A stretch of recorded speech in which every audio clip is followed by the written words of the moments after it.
NEET தொடர்பான போராட்டம் ஒரு பக்கம் நடக்கக்கூடிய சூழல்ல நிறைய செய்திகளை நம்ம பாக்குறோம். சோ பேசிக்கா கன்ஃபியூஷன்ஸ் இருக்கு. நிறைய பேர் எனக்கு டிஎம் பண்ணிருந்தாங்க. ஒருத்தர் வி வாண்ட் ஃபேர் நீட், ஆனா நீட்டை கேன்சல் பண்ண வேணாம் அப்படின்னு ஒரு வீடியோ அமைச்சிருந்தாரு. இன்னொருத்தர் தமிழ்நாட்டுடைய பாலிசி பத்தி சொல்லியிருந்தாங்க. சோ எந்த ஒரு இஷ்யூவையும் நம்ம அனலைஸ் பண்ணும்போது எல்லா ஆங்கிள்லயுமே பார்க்கணும். சோ ஒன்னொன்னா புரிஞ்சுக்கலாம். ஃபர்ஸ்ட் கொஞ்சம் ரீவிசிட் பண்ணோம்னா எதுக்கு நீட் வந்துச்சு? மெடிக்கல் அட்மிஷன்ல 3 பெரிய பிரச்சனை இருந்துச்சு. ஒன்னு, ஒவ்வொரு மாநிலத்துக்கும் சில காலேஜஸ்க்கு டீம்ட் யூனிவர்சிட்டிஸ்க்கு தனி என்ட்ரன்ஸ் எக்ஸாம் இருந்தது. சோ ஒரே மாணவர் பல எக்ஸாம்ஸ் எழுத வேண்டிய நிலை. தமிழ்நாட்டை பொறுத்த வரைக்கும் 2006க்கு அப்புறம் +2 அடிப்படையில தான் அட்மிஷன், சில இன்ஸ்டிடியூஷன்ஸை தவிர. ரெண்டாவது, டொனேஷன், கேபிடேஷன் ஃபீ, அதே மாதிரி அட்மிஷன்ல வெளிப்படை தன்மை இல்லைன்னு நிறைய குற்றச்சாட்டுகள் வந்தது. மூணாவது, இந்தியா முழுக்க மெடிக்கல் அட்மிஷனுக்கு ஒரு காமன் மெரிட் ஸ்டாண்டர்ட் வேணும், பெர்ஃபார்மன்ஸ் பேஸ்ட் செலக்ஷனா இருக்கணும் அப்படின்ற ஒரு எண்ணம். அதனாலதான் மத்திய அரசு நீட் கொண்டு வந்தாங்க. ஃபர்ஸ்ட் ஆங்கிள் ஃபேர் நீட் இல்ல பேன் நீட். நீட் ரத்தா. இந்தியால பல மாநிலங்கள்ல நடந்த போராட்டங்கள் நீட் வேண்டாம் அப்படின்றதுக்காக இல்ல, ஃபேர் நீட் வேணும், பேப்பர் லீக் இல்லாம இருக்கணும், அக்கௌண்டபிலிட்டி வேணும், பொறுப்பேற்றுக்கணும், அதுதான் கோரிக்கை. ஆனா தமிழ்நாட்டுல பல ஆண்டுகளா முக்கிய கோரிக்கை நீட் பேன், நீட்டை ரத்து பண்ணணும். Second angle policy versus students. ஒரு பக்கம் தமிழ்நாடு தொடர்ந்து நீட் விலக்கு கேக்குது, இன்னொரு பக்கம் லட்சக்கணக்கான மாணவர்கள் பேன் வரலனா அப்படின்னு நீட்டுக்கு ப்ரிப்பேர் பண்ண ஆரம்பிச்சிட்டாங்க, நீட்டை அக்செப்ட் பண்ணி படிக்க ஆரம்பிச்சிட்டாங்க.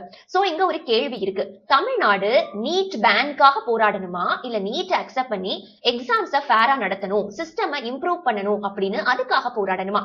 ஏன்னா இந்த பாலிசி டிபேட்ல பாதிக்கப்படுறது மாணவர்கள் தான், அவங்கள குழப்பாம இருப்பதும் இங்க ஈக்குவலி இம்பார்ட்டன்ட். மூணாவது ஆங்கிள் கோச்சிங். நீட்னால கோச்சிங் இண்டஸ்ட்ரி வளர்ந்துருச்சா அப்படின்னா, ரூரல் ஸ்டூடெண்ட்ஸ் பாதிக்கப்படுறாங்களா அப்படின்னா இதெல்லாம் நியாயமான கேள்விதான். ஆனா நீட் சிலபஸ் என்ன? 11th 12th physics chemistry biology அதுதானே. அப்படின்னா ஸ்டேட் போர்ட் சிலபஸ, டீச்சிங் மெத்தட நீட் கான்செப்டுக்கு இன்னும் அலைன் பண்ண முடியாதா? டீச்சர்ஸ்க்கு இன்னும் ட்ரைனிங் கொடுக்க முடியாதா? ஸ்கூல்லயே எம்சிக்யூ பிராக்டிஸ் நடத்த முடியாதா? தமிழ்நாடு ஏற்கனவே ஃப்ரீ கோச்சிங் கொடுக்குது, அதை இன்னும் ஸ்ட்ரென்தன் பண்ண முடியுமா? இந்த ஆங்கிள்லயும் நாம யோசிக்க வேண்டியிருக்கு. நாலாவது, நீட் எழுதிட்டாங்க, எம்பிபிஎஸ் முடிச்சு டாக்டர் ஆயிட்டாங்கன்னு வச்சுக்கலாம். கவர்மெண்ட் ரூரல் ஜாப்ஸ் இருந்தாலும் இங்க பே, சேஃப்டி, கெரியர் growth காரணமா பலர் இங்க நகரங்களையே சூஸ் பண்றதா சொல்றாங்க. சோ இந்தியால இன்னும் டாக்டர் ஷார்டேஜும் ஒரு பக்கம் இருக்கு, குறிப்பா ரூரல் ஏரியாஸ்ல. சோ ஜாபுக்கேத்த சேலரி இருக்கா? ரூரல் ஏரியாஸ்ல அவங்க ஒர்க் பண்ணாலும் அவங்களுக்கு அதுக்கேத்த சேலரி இருக்கான்ற ஆங்கிளையும் யோசிக்க வேண்டியிருக்கு. இன்னொரு முக்கியமான ஆங்கிள் ரொம்ப சென்சிட்டிவ், மாணவர்களுடைய தற்கொலை. ஒரு உயிர் கூட போகக்கூடாது அப்படின்றதுதான் எல்லாருடைய எண்ணமும். அதுக்கு நீட் மட்டும் காரணமா இல்ல நீட் காரணம் ஒரு பார்ட் தானா? ஏன்னா அகாடமிக் பிரஷர், நம்ம ஃபேமிலியில எக்ஸ்பெக்ட் பண்றது, திருப்பி திருப்பி அவங்கள அட்டெம்ப்ட் பண்ண வைக்கிறது, பினான்சியலா ஸ்ட்ரெஸ் பண்றது, டாக்டர் மட்டும்தான் ஜாப்னு சொல்றது, மென்டல் ஹெல்த் எல்லாமே சேர்ந்து பார்க்க வேண்டிய விஷயம் இதுல இருக்கு. சோ நீட் நல்லதா கெட்டதா அப்படின்னு ஒரு லைன்ல நாம ஆன்சர் சொல்ல முடியாது.